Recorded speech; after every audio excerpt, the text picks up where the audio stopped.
Hoosier Trapper Outdoors is brought to you by Hoosier Trapper Supply, Leatherwood Creek Trapping Scents, HTS Productions, Hoosier Trapper Deer Scents, and Leatherwood Wildlife Art. Hey, thanks for joining us on this episode 3. On today's show, we'll have 2 product highlights, and then we'll have our on-the-line diary, Trapline tip instruction a little bit with Justin, and then we'll close the show with fur handling, fur grading on red fox. So hope you enjoy the show. Okay, Leatherwood Creek raccoon products of Tracton. We basically, I'm kind of the opinion that for raccoons it doesn't take a whole lot as long as they've got a smell that they're interested in. Then I think you're good. You don't need to use the combination of things like you would for predator trapping. The only instance that you might use a combination is if you're using the dog proofs, and then you know whatever you use to fill the tube, whether it be miniature marshmallows, which is kind of our favorite. You can use dry cat food. You can use sweet horse feed. You can there's a number of different products to fill that tube, and then you would want to put a lure or a attractant in addition to that up on the top ring and maybe around the trap. So anyways, we've got traditional coon lure. Very, very sweet, very, very permeating. And what sets it apart from the other products is that it doesn't take as much of it. It's much stronger per ounce than these would be in smell. So that is the reason for the much higher cost, and just doesn't take the quantity to put down. Then we have our trailing scents for raccoon. We've got raccoon trailing scent 1, which is sweet, and then we have also a fishy version, raccoon trailing scent number 2. You can use them as a trailing scent. In other words, you would lead the coon to where your set is, your pocket set, or top of your dog proof or whatever, or you can just use it as a just a attractant right at your set. Just pull the top up, give it a squirt, and you're good to go.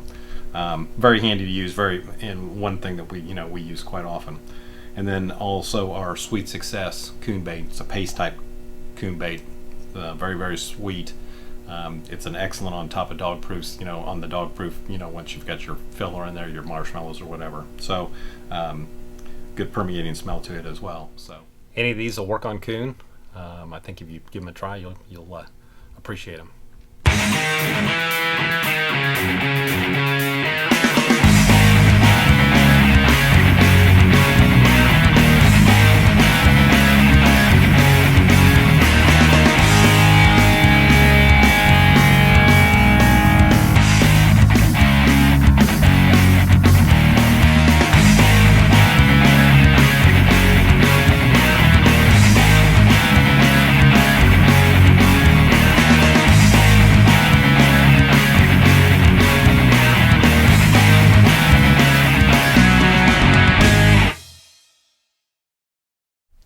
Alright guys, check day 4 and come to our first set of traps, and we had some luck here. We got a coyote in the trap here, kind of classic location. Got the main road right back here, which gets quite a bit of traffic.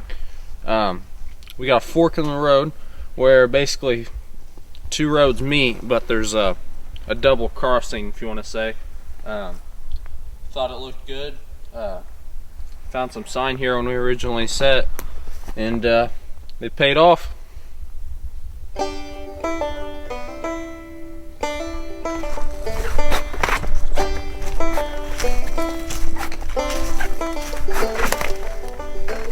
Alright, we've got the fire trail here off of the main Forest Service Road. And these trails obviously are great places to set because of the path of travel. If you can find the locations on these trails that stand out a little bit different from the rest of the area, particularly the deep woods area, we've got this grass right here, and if you look, it's all just basically deep woods after that. So this is just one more element of attraction for these roads for setting your locations for your traps. So just watch for places like this that kind of stand out over everything else. So the change up scenario is definitely true in this case right here. So I'm not saying that we couldn't catch this coyote without this being right here, but this definitely is just an added element of attraction for whatever passing critter goes by, because they're going to look for birds and mice and whatever in these grassy areas like this. So we got a coyote caught here. Back foot, you know, some guys say, oh, back foot. Well, I don't really care as long as they're in the trap. I don't care if it's back foot, front foot, whatever. But anyways, coyote in the number 3 Sleepy Creek. So pretty cool.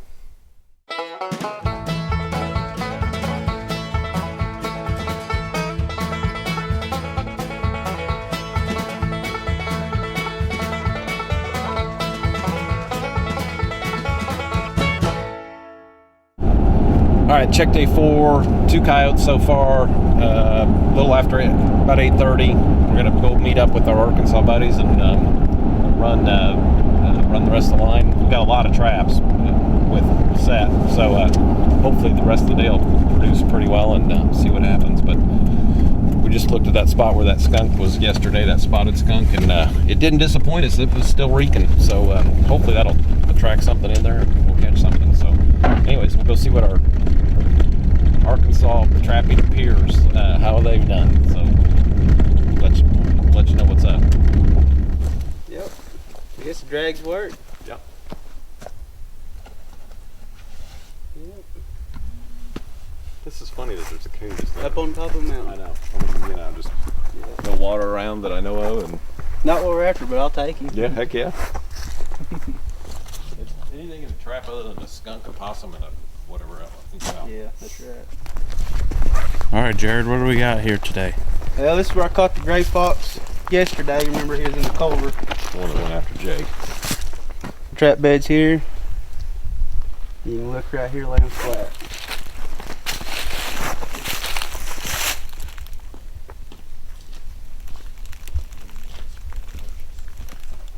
He's hiding. Now we do know that there's some cats here. Well, pretty cool. Congratulations, Jared. Thank you, sir. Jump.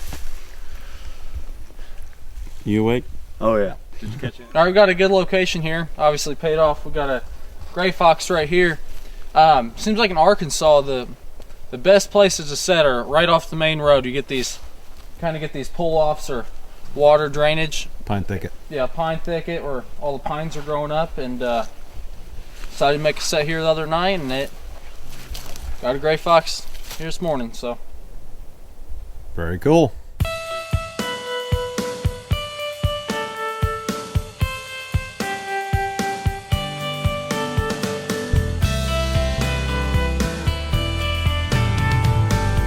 All right, we got, you know, just the standard scenario here. We've got the road. This stuff travels up and down these roads. So then you want to look for a spot that, more of a landmark spot, a spot that makes a little more sense in terms of where you might specifically be able to get that animal to go. So obviously we got this heavy pine thickets, and these are fairly, I mean, there's quite a few of these, so you want to pick the best ones or the biggest ones or whatever. So anyways, Jake's got a set at the other end of it, and this set on this end, and obviously this one here produced the coyote. So he's been fairly active. he's cutting wood just like we were. Yeah. And Darren's got to skin another coyote. Hopefully not. Coyote Carnage got a gray. Coyote Carnage. Tell us what's going on, Jared. Right here on this main road. Justin put him a set right here yesterday evening. I went right across the road with this other old road coming in. Connected on the gray. Top dog and Coyote Carnage. So that just a reminder that Coyote Carnage, it's not just for coyotes. It works on any predators. We just like the name Coyote Carnage. So. Got a nice ring to it. Yeah, exactly. Gray Fox Carnage as well. So We're on a roll today. yeah, we are a pretty one. All right, lunchtime update. Check day 4. Stop for lunch here on the side of the mountain. We had a good day. Jake pretty much pulled it out of his hat. He was catching all kinds of stuff, but As usual. anyways, 2 coon, 2 gray fox, 3 coyotes, and Jared caught a bobcat. So good day, exciting day. We're gonna set traps, set traps and skin critters, and that'll probably take us out through the rest of the day. So anyways, Taryn's been complaining for about an hour and a half that we need to stop and eat lunch.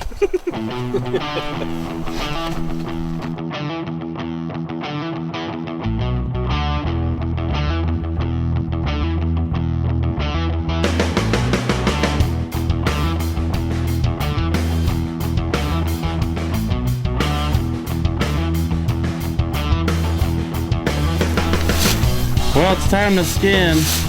We're ready to skin. What's that noise, guys? What is it? It's me running over something that punctured a tire. You. Oh, man. We're in the middle of nowhere. And he decides to run over something. You can hear it. It gets me out of having to skin. I got to change the tire instead. I don't even think you know how to skin. Probably not. It's going down. Yeah, I heard it when it come through. I thought we were dragging a piece of grass or something. All right. End of the day, check day 4. Bittersweet end. Good day. 2 coons, 2 gray fox, a bobcat, and 3 coyotes. So we had a good day. Good action, beautiful weather.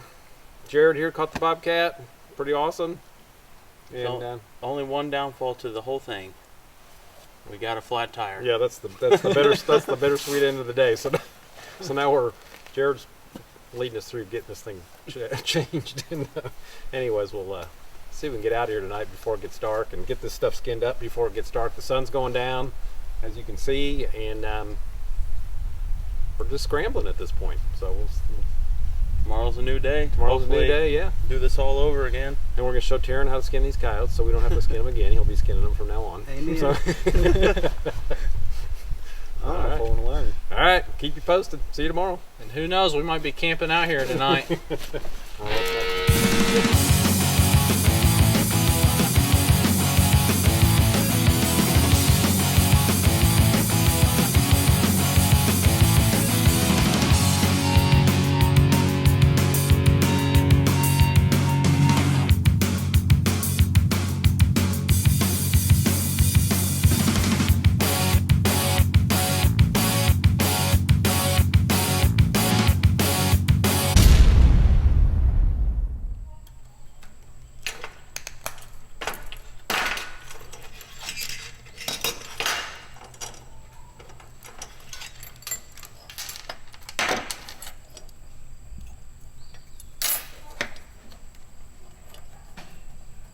Putting these stop shocks on here, real easy to do, pretty inexpensive thing to do to help beef up your coon traps. But you can see as you pull, it expands, just leaves enough chain in there to give it some give for when coons get in there and start pulling and fidgeting around like they normally do. It's just a little easier on the animal itself and less wear and tear on your trap as well. Just something, cheap, inexpensive thing to do to help add to it. So I'll sleep better at night knowing, my traps are in tip-top shape. They just clamp right on. Once I go through these, I'm just going to take some white paint and attractant. It's great visual for coons. They see them running down the side of the bank, they see something white, they just got to go check it out. Once they get there, of course, they're going to smell whatever you put down in there. The Sweet Success coon bait is normally what I use with marshmallows. It's been a good combo, so that's basically it. The white's good for visual, and it's also going to help you with rust control, keep things under, cleaned up and looking good. So you can tell this is from last year. It was the first time doing it, so it didn't hold up as well. It still had a little bit of probably machine oil on it, but I think this time around, after we've cleaned these up and took a wire brush to them, give them a nice clean coat, they'll really look nice sitting on the side of the bank. Just went ahead and threw some black on the actual chain section instead of painting those white. The reason to do that is them coons like to fidget and play with stuff, and they see that chain, it's just something they can grab onto and actually knock your trap down, and less likely for him to get up in there and actually get caught.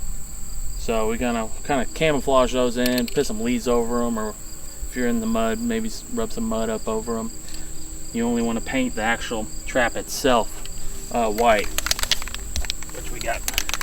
which we're ready to do now. Help with the rust.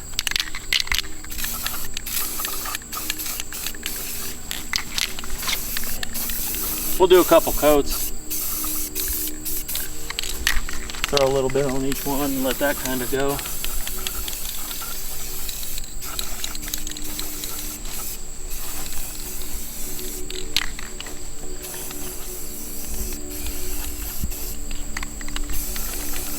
Really like running these dog proofs a lot.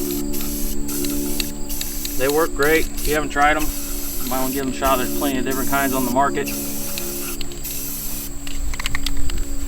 Me and Charlie had fun last year with them. The only problem is you can't catch the mink running these, but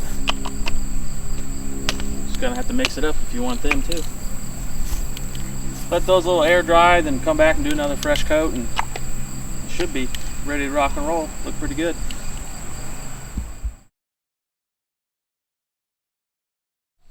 All right, for this week's product highlight, we got the trap pan adjuster, and the way it works, obviously you want your pan of your trap to be level with the jaws when it's set. If you take the heel of your hand, you can always push in on the dog right there, and as you can see, that pan's still just a little bit too high. It needs to set level. So it's a pretty easy fix with these adjusters. Basically it just goes over the frame of the trap right there, and you just bend it in slightly, and that'll lower the pan. Set it again. I might have moved it just a hair too much. Of course it's level. Let's see how it fires here. Yeah, so I bend it just a little bit too much. So we're just gonna bend that out just a hair.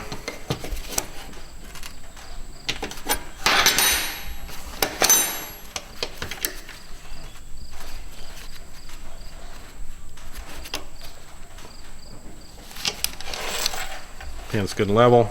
Fires. Good, clean, crisp fire. So anyways, just makes the job much easier than sitting there with vice grips or putting it in a vice or hitting it with a hammer.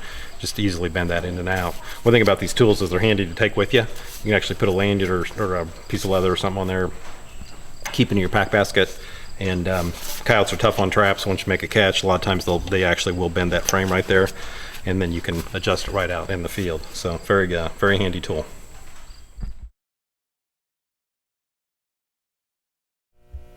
All right, here's an animal we don't see a lot of, and you'll get into pockets of them, you know, because of the coyotes or whatever. There are generally just not that many red foxes around like there used to be. Certain parts of the east have some. Sean, Ross, who works here, actually caught these this year, and he got into a pocket of them and was able to do pretty well on red foxes. Red foxes are a little more difficult to grade. I'm going to kind of give an overview of just some general grading guidelines, and also the put up here. He's got everything put up really nice, all been combed out, well flashed, and there's not much fleshing on these that are required. Typically, you want to leave the red membrane on. The only time that you would want to remove the red membrane is if you there again had a lot of fat underneath the membrane. A lot of times, let me just start at the bottom. Our season here in Indiana comes in October 15th, which is way too early. And if you start that early, typically what you're going to run into are these yearling pup fox, very small, no fur, very little value. So basically you're kind of wasting a resource when you catch stuff that early. I'm not sure if Sean actually started that early or not. I don't think that he did. This just happens to be one that just showed up late, or maybe it was hit on the road after season came in or whatever, he picked it up. They're usually very, very blue in terms of skin color, just like a coon.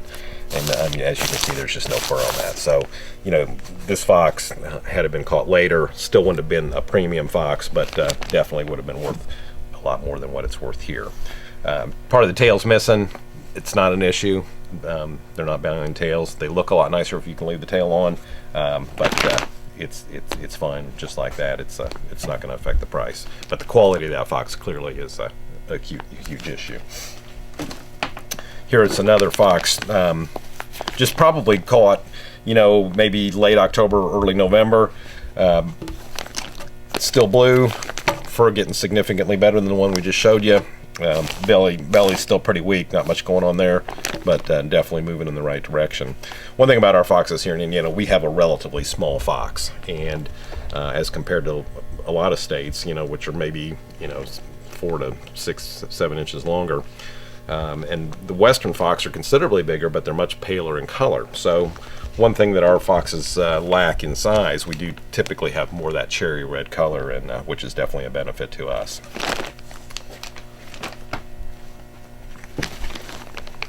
Some here again, pretty much similar quality to what I just showed you on that one. The skin's still very blue. Back's overall getting better. Typically, if you can see it on the camera, this frosty color right in here, which is typically on the rump of the fox, that's not that desirable. It would be better if we didn't have much of that, but you take what you get. But anyways, just kind of moving along. Here's a couple foxes here, or actually 3 foxes here. Quality's good, caught right late season. These 2 are nice, dark colored fox. A little frost on this one, but they're again not too bad. A little bit lighter in color, paler, more pale. A good sized fox. Definitely have a good value, good heavy fur. If you flip them over, here again, the skins are starting to get lighter in color. But this one here is still dark, but it's a very, very nice fox. So a lot of times on foxes, when the skin gets fully white, it's actually gone past its prime. It's going backwards. It's getting what they're going to call springy, and we'll get to that in just a second. But the color of the skin doesn't necessarily indicate that the skin is not going to be of good quality. So here again, this one, just that slatey blue color, but that fox is probably as good as it's going to get quality-wise. At this point, it's probably going to actually start going backwards. So anyways, 3 very nice foxes here, and just good animals to catch, caught probably at the peak of their primeness, and definitely what you're looking for. Now this fox here, and this may be a little hard to see on the camera, but this one actually was caught later, and the skin is very white. And this is always hard to describe, but it's starting to get springier, what they call very weak. If you take a look at this fox, it's starting to break on the edges here, where we don't have the complete covering of the guard hair on the sides. And if you look at this fox, you can see all that white underneath there. The guard hairs are getting weak. In other words, they're not there. So those guard hairs ideally should cover all of that white underfur, and they're not. So that's a springy fox, and it looks like a beautiful fox to someone that's got more of a less of an untrained eye, but it is not near the quality of foxes we just talked about here. So here again, just kind of a good example on foxes. When that skin's fully white, a lot of times they're just not that good of a fox. They're actually starting to go the other way. So skin's fully primed, but then the fur's not so good, and that's probably a good example of why they want foxes put up fur side out instead of fur side in, because you would never know this by looking at just the skin. So here again, very important aspect of grading foxes. But anyways, overall very nice job on these. Put on the stretcher straight, combed out, nice and clean, look very nice. Thanks for joining us this week. Make sure you tune in next time. It's going to be on September 19th for our episode 4. One thing we want to mention too is our catalog is now available for this season. You can give us a call here at the shop, or you can visit us online at www.HoosierTrapperSupply.com. Right there on the home page, you can print your own catalog, or you can go ahead and request one and we'll mail it to you. So there's plenty of ways to get a hold of this. So it's got all your trapping goods in there, and make sure you join us next time, September 19th.